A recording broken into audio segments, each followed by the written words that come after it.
Good morning students. आज हम class 10 subject आपका जो है साइंस के अंतर्गत जो फिजिक्स का पार्ट है उसको बता रहे हैं। इसके पहले के वीडियो में हम जो है फिजिक्स का पार्ट 1 बता चुके हैं। ये आपका फिजिक्स का पार्ट 2 वीडियो आपका इसमें देखिएगा।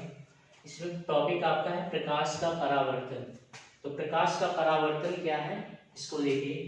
तो देखिए आपका जब प्रकाश की किरण आकर के किसी जो है चिकनी सतह या जो है पॉलिस्टर सतह पर आकर के टकराती है और टकराने के बाद ये मान लीजिए आपका एक चिकना सतह है और इस पर आपका ये प्रकाश की किरण आ रही है और यहाँ टकराने के बाद फिर उसी माध्यम में आपका लौट जाने की घटना जो है प्रकाश का परावर्तन कहलाती है। तो देखिए जब ये घटना होती है तो प्रकाश के परावर्तन से संबंधित कुछ जो है यहाँ नियम कुछ परिभाषाएं उसको भी जानना होगा। तो देखिए बगल वाले फिगर में एक एक पॉइंट आपका लिखा गया है। तो पहले हम समझ लें क्या काम है।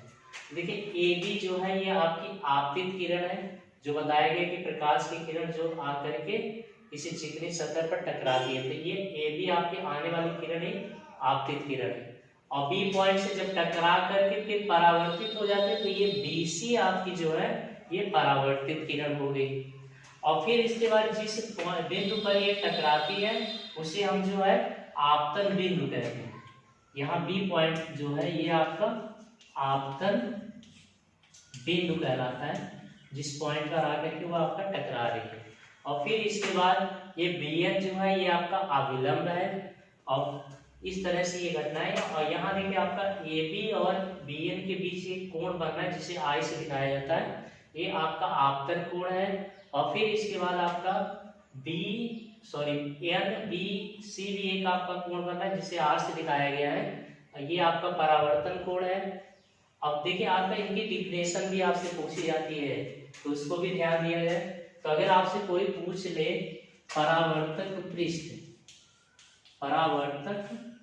पृष्ठ क्या है, तो देखिए भाई आपका परावर्तक पृष्ठ आपको बताया गया कि जो आपकी आपतित किरण आकर के जिस सतह से टकरा रही है वही सतह जो आपका चिकना सतह है वही आपका परावर्तक पृष्ठ है। यानी कि आप इसको अगर डिफाइन करें तो आप लिख सकते हैं परावर्तक पृष्ठ वह पृष्ठ है जहां पर किरणें आकर के टकराने के बाद परावर्तित होती है। तो ये आपका यम डैश जो आप देख रहे हो यम डैश ये आपका जो है परावर्तक पृष्ठ है। तो परावर्तक पृष्ठ वह पृष्ठ है जिस पर आने वाली आपतित किरण आकर टकरा करके परावर्तित हो जाती है, उसे हम जो है परावर्तक पृष्ठ कहते हैं। तो चलिए दूसरा पॉइंट आपका जो है लिख ले रहे हैं आपका आपतित किरण। तो आपतित किरण क्या है? वह किरण जो आकर के परावर्तक पृष्ठ पर टकराती है उसे हम आपतित किरण कहते हैं।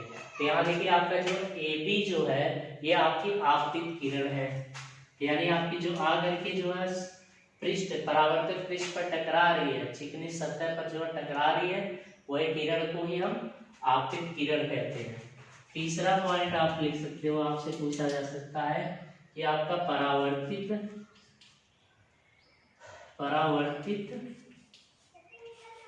किरण क्या होगी।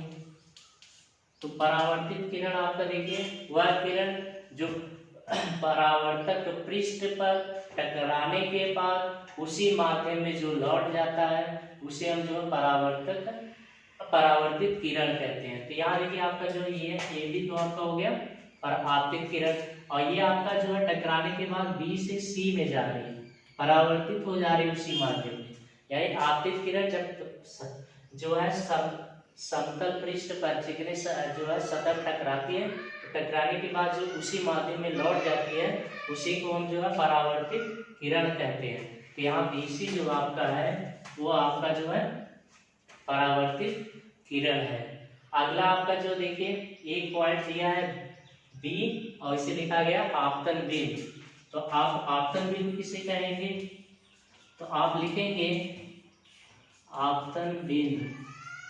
आपतन बिंदु वह बिंदु है जहां पर आपतित किरण आकर के परावर्तक पृष्ठ से टकराती है आपतन बिंदु वह बिंदु है जहां पर आपतित किरण आकर के उस परावर्तक पृष्ठ पर टकराती है, उसे हम आपतन बिंदु कहते हैं। देखिए भाई ये आपकी आपतित किरण है, ये आपका m डैश एक आपका जो परावर्तक पृष्ठ है, और यहाँ पर B पॉइंट पर ये आपका टकरा रही है, इसे B पॉइंट को हम जो है आपतन बिंदु कहते हैं। अगला आपका जो है लिख सकते हैं, आपसे पूछा जा सकता है अभिलंब किसे कहेंगे। तो देखिए भाई आपका अभिलंब तो अभिलंब आपका हुआ पॉइंट होता है। तो देखा जाए इसमें तो आपका BN अभिलंब है।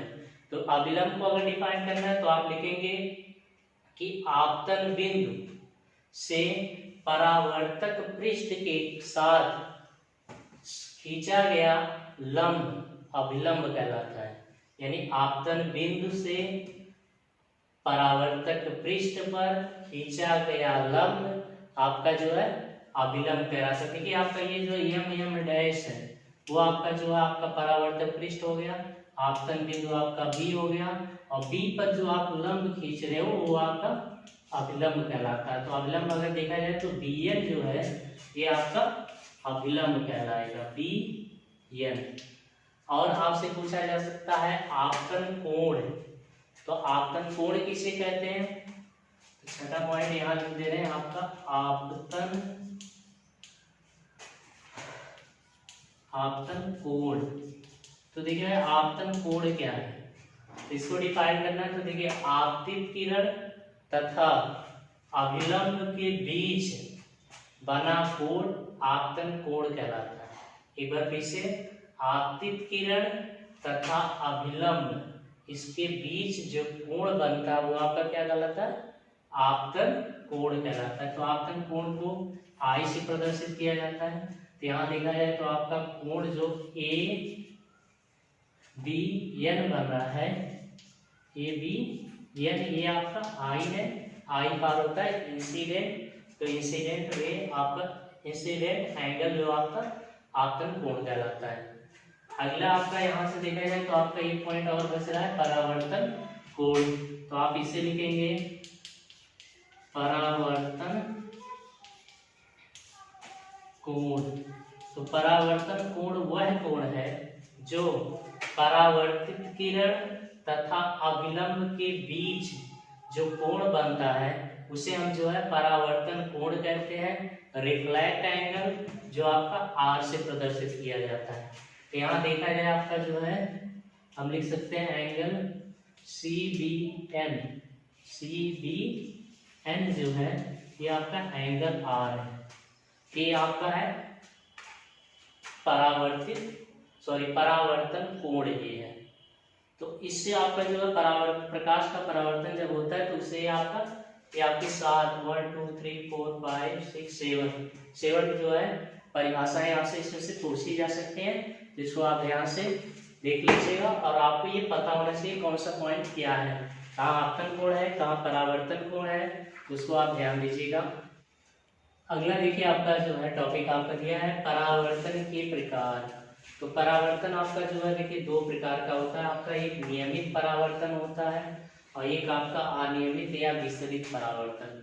तो देखिए भाई इससे क्या है, तो देखिए नियमित परावर्तन जो है आपका एक समतल या जो कह लीजिए कि एक जो है चिकने पृष्ठ से होता है। तो ऐसा परावर्तन जो आपका जो है चिकने पृष्ठ से होता है वो आपका जो है नियमित परावर्तन कहलाता है। तो अगर आपका मान लिया जाए तो इसमें देखिए आपकी किरणें जो है यहाँ से आती हैं और परावर्तित होकर के एक जो है उसी माध्यम में एक निश्चित कोण से आपका निकल जाती है। तो इस तरह का यानी कि आपका नियमित परावर्तन वह परावर्तन है जिसमें आपका जो है परावर्तन एक समतल पृष्ठ से होता है, वह परावर्तन आपका नियमित परावर्तन कहलाता है। और दूसरा आपका अनियमित या विचलित परावर्तन। तो देखिए भाई आपका अनियमित परावर्तन वह परावर्तन है जिसमें परावर्तन एक आपका जो है खुरदुरे कह लीजिए आपका जो है पृष्ठ से होता है, वो आपका परावर्तित होने के बाद जो है सभी किरणें आपका सभी दिशाओं में फैल जाती है। तो यहाँ से आपका देख लिया जाए, जैसे आपका ये मान लीजिए एक आपका खुरदुरा पृष्ठ है, अब यहाँ से किरणें आएंगी तो टकराने के बाद किस दिशा में जाएंगी, आपका कुछ निश्चित नहीं होता है। इस तरह का जो घटना होती है ये आपकी जो है अनियमित परावर्तन है।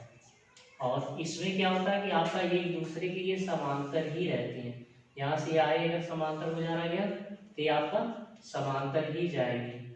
तो ये आपका जो है आपका नियमित परावर्तन होगा और ये आपका अनियमित परावर्तन। तो इसमें आपका मेन यही है कि आपका ये समतल पृष्ठों से होता है नियमित परावर्तन, और इसमें आपका एक किरणें एक दूसरे के समांतर ही रहती है। और आपका अनियमित या विसरित परावर्तन में होता है, इसमें आपका जो परावर्तन एक खुरदुरे पृष्ठ से होता है, ठीक है, चिकना पृष्ठ नहीं रहता। और इसमें आपका जो है किरणें परावर्तक पृष्ठ से टकराने के बाद सभी दिशाओं में फैल जाती, कोई निश्चित नहीं रहता किस दिशा में जाएगी। अगला टॉपिक आपका है परावर्तन के नियम। तो देखिए भाई, परावर्तन के दो नियम हैं। आपका प्रथम नियम है कि आपतित किरण, परावर्तित किरण तथा आपतन बिंदु पर डाला गया लब्ध तीनों एक ही पृष्ठ में होते हैं, यानी एक ही माध्यम में होते हैं। तो देखिए आपको बताया गया था इस थोड़ा सा पहले कि आपका यहाँ से अगर ये मान लिया जाए आपका जो है एक आपका समतल पृष्ठ है, और ये आपकी आपतित किरण हो गई और ये आपकी परावर्तित किरण हो गई। तो ए बी ये आपकी आपतित किरण हो गई और बी सी आपकी जो है परावर्तित किरण हो गई। और यहाँ पर आप जानते हो यहाँ से आपका ये काल्पनिक जो लंब खींचा गया है बीएन लंब खींचा है, तो ये तीनों एक ही पृष्ठ में होते। तो देखा जाए, देखिए आपका ये पहला माध्यम है, तो ये तीनों एक ही पृष्ठ में आ रहे हैं और इधर तो कोई नहीं आ रहा, तो ये पहला नियम है।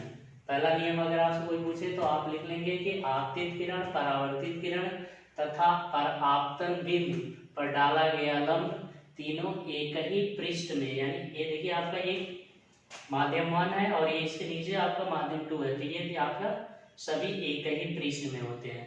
दूसरा नियम आपका है कि आपतन कोण। तो देखिए आपको बताया गया था आपतित किरण तथा अभिलंब के बीच बना कोण आपका आपतन कोण कहलाता है, और परावर्तन कोण आपका जो है आप परावर्तित किरण तथा अभिलंब के बीच ये आर, तो ये दोनों का मान आपस में बराबर होता है। तो आपतन कोण सदैव परावर्तन कोण के बराबर होता है, अर्थात आई बराबर होता है आर के, एंगल आई बराबर एंगल आर के। तो ये आपका जो है द्वितीय नियम है। तो चलिए इससे आपका जो है रिलेटेड एक आपका एग्जांपल दिया है, तो उसको देखा जाए। यदि किसी समतल पृष्ठ पर आपतित किरण अभिलंब के साथ 45 अंश का कोण बनाती है, तो परावर्तित किरण अभिलंब के साथ कितने डिग्री का कोण बनाएगी। तो देखिए भाई आपका ध्यान से देख लीजिए, पहले आपका ये आपका मान लीजिए समतल पृष्ठ आपका है और यहाँ पर मान लीजिए आपकी आपतित किरण है और ये आपका अभिलंब है और ये आपका परावर्तित किरण है। तो यहाँ से आपका ए बी हम मान लिए आपकी आपतित किरण है और बी एन मान लिए आपका अभिलंब है और बी सी जो है आपका परावर्तित किरण है। तो अब यहाँ देखिए क्या क्या दिया उसको ध्यान दीजिए। कह रहा है कि यदि किसी समतल पृष्ठ पर आपतित किरण और अभिलंब के साथ, तो अभिलंब ये रहा, इसके साथ आपका ये 45 अंश का कोण बना रही है। तो अब क्या कह रहा है कि जो है परावर्तित किरण यानी ये वाला अभिलंब के साथ कितने डिग्री का कोण बनाएगा, तो यानी ये आपसे पूछा जा रहा है आर का मान। तो आप देखिए अभी नियम बताया गया परावर्तन का द्वितीय नियम कि आपका आपतित कोण जो है वो परावर्तित कोण के साथ सदैव बराबर होता है। तो यानी आपका सिंपल लिख देंगे कि परावर्तन के नियम नंबर 2 से आपका जो है आपतन कोण परावर्तन के बराबर होता है, इसलिए एंगल आर बराबर हो जाएगा 45 अंश। अगला टॉपिक है प्रकाश की उत्क्रमणीयता। तो प्रकाश की उत्क्रमणीयता यह है कि अगर हम जो है आपतित किरण को परावर्तित किरण मान लें, आपतित किरण को परावर्तित किरण मान लें और परावर्तित किरण को आपतित किरण मान लें और इसमें कोई परिवर्तन ना हो, तो इस तरह की जो घटना होती है वो आपकी प्रकाश की उत्क्रमणीयता कहलाती है। यानी ये आपका अगर हम जो है परावर्तित कर लें तो ये आपकी आपतित की तरह व्यवहार करेगी, अगर ये आपकी आपतित है तो ये परावर्तित की, इस तरह की जो घटना होगी आपस में चेंज हो जा रहे हैं, तो ये आपकी प्रकाश की उत्क्रमणीयता कहलाती है। आज के वीडियो में बस इतना ही। वीडियो देखने के लिए धन्यवाद।